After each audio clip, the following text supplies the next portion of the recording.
എല്ലാ പ്രിയ വിദ്യാർത്ഥികൾക്കും ഉപദ്രവത്തിലേക്ക് സ്വാഗതം. കേരള യൂണിവേഴ്സിറ്റിയുടെ കീഴിൽ ഒരു ഡിഗ്രി പ്രവേശനം ആഗ്രഹിക്കുന്ന വിദ്യാർത്ഥികൾക്ക് സ്പോട്ട് അഡ്മിഷന് വേണ്ടി ഓഗസ്റ്റ് മാസം 8 വരെ അപേക്ഷ സമർപ്പിക്കാം. വേക്കൻസി ലിസ്റ്റ് യൂണിവേഴ്സിറ്റി സൈറ്റിൽ വന്നിട്ടുണ്ട്.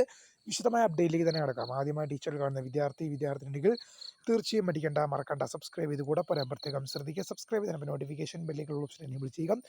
ചാനൽ വീഡിയോസ് നിങ്ങൾക്ക് ഉപകാരപ്രദമാകുന്നുണ്ട് തീർച്ചയായും ലൈക്കും കൂടി ചെയ്യുക. നിങ്ങളുടെ സുഹൃത്തുക്കളിലേക്ക് ഷെയർ ചെയ്ത് കൊടുക്കാനും കൂടി പ്രത്യേകം ശ്രദ്ധിക്കുക. അതുപോലെ നമ്മുടെ ചാനൽ വാട്സപ്പ് ചാനൽ ജോയിൻ ചെയ്യാൻ ലിങ്ക് നിങ്ങൾക്ക് വീഡിയോയ്ക്ക് തല ഡിസ്ക്രിപ്ഷൻ ബോക്സിൽ നൽകുന്നതായിരിക്കും. അപ്പോൾ നമുക്കിതിരെ വളരെ പ്രാധാന്യം അറിയുന്ന വാർത്തയിലേക്ക് തന്നെ കിടക്കാം. കേരള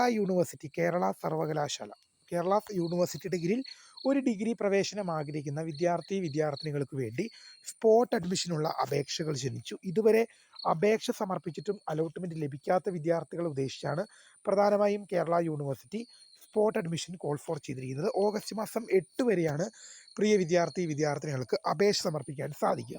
അപ്പോൾ നിങ്ങൾ അപേക്ഷ സമർപ്പിക്കുമ്പോൾ പ്രധാനമായിട്ടും സ്പോട്ട് അഡ്മിഷനിൽ കിട്ടാൻ ശ്രദ്ധിക്കേണ്ടതായ കുറച്ച് കാര്യങ്ങളാണ് ഈ ഒരു വീഡിയോയിൽ കൂടെ പറയുന്നത്. കാരണം ഒരു ഗവൺമെൻറ് കോളേജിൽ സ്പോട്ട് അഡ്മിഷനിൽ പ്രവേശനം കിട്ടിയ ഒരു വിദ്യാർത്ഥിയാണ് ഞാൻ എന്ന് പറഞ്ഞ് ഞാൻ ഈ വീഡിയോ ചെയ്യുന്ന ഞാൻ തന്നെ ഒരു സ്പോട്ട് അഡ്മിഷനിൽ പ്രവേശനം നേടിയൊരു വിദ്യാർത്ഥിയാണ്.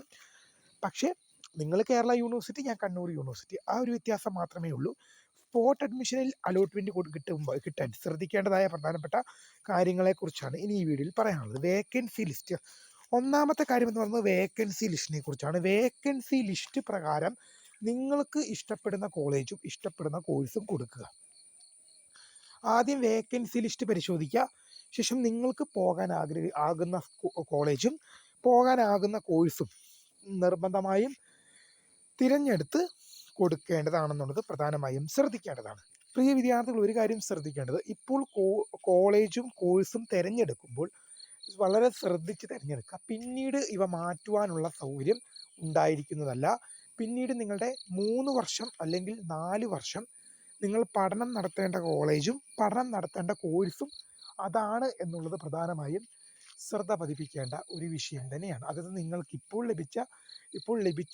ലഭിച്ചൊരു വിദ്യാർത്ഥിയാണെങ്കിൽ, ലഭിച്ച വിദ്യാർത്ഥികൾക്ക് ഇനി ഒന്നും ചെയ്യാൻ സാധിക്കില്ല, അവർക്ക് ചെയ്യില്ല. പക്ഷേ ഇനി ലഭിക്കാൻ പോകുന്ന വിദ്യാർത്ഥികൾക്ക് എന്ത് ചെയ്യാം, സ്പോട്ട് അഡ്മിഷനിൽ എന്ത് ചെയ്യാം, നിങ്ങൾക്ക് ആഗ്രഹമുള്ള കോളേജും ആഗ്രഹമുള്ള കോഴ്സും മാത്രം നിർബന്ധമായും മുൻഗണനാ ക്രമത്തിൽ നൽകേണ്ടതാണ്. കാരണം നിങ്ങൾക്ക് കിട്ടിക്കഴിയുന്ന പക്ഷം നിങ്ങളുടെ 4 വർഷം അല്ലെങ്കിൽ 3 വർഷത്തേക്ക് നിങ്ങൾ പോകേണ്ട കോളേജാണ് എന്നുള്ളത് വിലയിരുത്തേണ്ടതാണ്. വേക്കൻസി ലിസ്റ്റ് പരിശോധിച്ച് ഉറപ്പുവരുത്തി അവ പ്രകാരമുള്ള കോളേജുകളിലേക്കും കോഴ്സുകളിലേക്കും പ്രധാനമായിട്ടും കൊടുക്കാൻ ശ്രദ്ധിക്കുക. ഓഗസ്റ്റ് മാസം 8 വരെയാണ് ഇതിനായി അപേക്ഷ സമർപ്പിക്കാൻ സർവകലാശാല നിർദ്ദേശിച്ചിരിക്കുന്ന സമയം. ഓഗസ്റ്റ് മാസം 8 വൈകിട്ട് 5 മണിക്കകം നിങ്ങളുടെ അപേക്ഷകൾ സമർപ്പിച്ചിരിക്കണം. 5 മണിക്ക് ശേഷം ലഭിക്കുന്ന അപേക്ഷകളൊന്നും ഒരു കാരണവശാലും സ്പോട്ട് അഡ്മിഷനായിട്ട് പരിഗണിക്കപ്പെടുന്നതല്ലെന്ന് പ്രധാനമായും ശ്രദ്ധിക്കുക. അപ്പോൾ വേക്കൻസി ലിസ്റ്റ് ഉൾപ്പെടെയുള്ള എല്ലാ വിവരങ്ങളും നിങ്ങൾക്ക് യൂണിവേഴ്സിറ്റി സൈറ്റിൽ ലഭ്യമാണ്. യൂണിവേഴ്സിറ്റി സൈറ്റിൽ നിന്ന് വേക്കൻസി ലിസ്റ്റുകൾ പരിശോധിക്കുകയും വേക്കൻസി ലിസ്റ്റ് പ്രകാരമുള്ള കോളേജുകളിലേക്കും വേക്കൻസി ലിസ്റ്റ് പ്രകാരമുള്ള കോഴ്സുകളിലേക്കും ഓഗസ്റ്റ് മാസം 8 വൈകിട്ട് 5 മണിക്കുള്ളിൽ നിങ്ങൾ അപേക്ഷകൾ സമർപ്പിക്കണം. 5 മണിക്ക് ശേഷം ലഭിക്കുന്ന അപേക്ഷകൾ ഒരു കാരണവശാലും പരിഗണിക്കുന്നില്ല. അപേക്ഷകൾ നിരസിക്കപ്പെടുന്നതായിരിക്കും. തീർച്ചയായും ഇക്കാര്യങ്ങൾ ശ്രദ്ധിക്കുക. എന്തായാലും എല്ലാ വിദ്യാർത്ഥികൾക്കും സ്പോട്ട് അഡ്മിഷനിൽ തങ്ങൾ ആഗ്രഹിച്ച കോളേജും തങ്ങൾ ആഗ്രഹിക്കുന്ന കോഴ്സും ലഭിക്കട്ടെ എന്ന് ആശംസിക്കുന്നു. പ്രധാനമായും ശ്രദ്ധിക്കേണ്ടത് വേക്കൻസി ലിസ്റ്റ് പ്രകാരം നോക്കുക.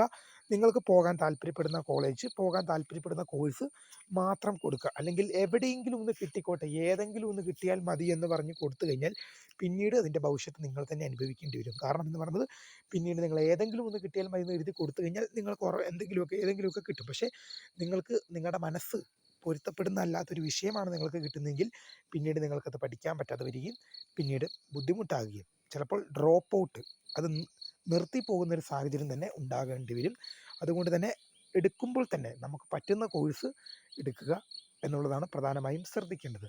നമ്മുടെ മനസ്സ് നമുക്കെന്തായാലും ഏതെങ്കിലും ഒരു വിഷയത്തോട് താല്പര്യം ഉള്ളൊരു വിദ്യാർത്ഥികളായിരിക്കാം. അപ്പം നിങ്ങൾക്ക് ഏത് വിഷയത്തോടാണോ താല്പര്യമുള്ളത് ആ താല്പര്യമുള്ള വിഷയം എടുക്കുക. കാരണം എന്ന് പറയുന്നത്, എന്നാൽ മാത്രമേ നിങ്ങൾക്ക് അവിടെ നല്ല രീതിയിൽ പെർഫോം ചെയ്യാൻ സാധിക്കുള്ളൂ. ഇപ്പം നിങ്ങൾ ഇഷ്ടപ്പെടുന്ന വിഷയം എടുത്താൽ മാത്രമേ നിങ്ങൾക്ക് നല്ല രീതിയിൽ പെർഫോം ചെയ്യാൻ സാധിക്കുള്ളൂ. നിങ്ങൾക്ക് ജയിച്ച് ഒരു 3 വർഷം കഴിയുമ്പോൾ അല്ലെങ്കിൽ 4 വർഷം കഴിയുമ്പോൾ ഡിഗ്രി സർട്ടിഫിക്കറ്റുമായിട്ട് പുറത്തു പോകാൻ നിങ്ങൾക്ക് സാധിക്കുകയുള്ളൂ എന്ന് ഓർക്കുക. തീർച്ചയായും വീഡിയോ ഇഷ്ടപ്പെട്ടാൽ ലൈക്ക് ചെയ്യുക, ഷെയർ ചെയ്യുക, സബ്സ്ക്രൈബ് ചെയ്യുക. My name is the founder of scribe for the career and thank for watching. By.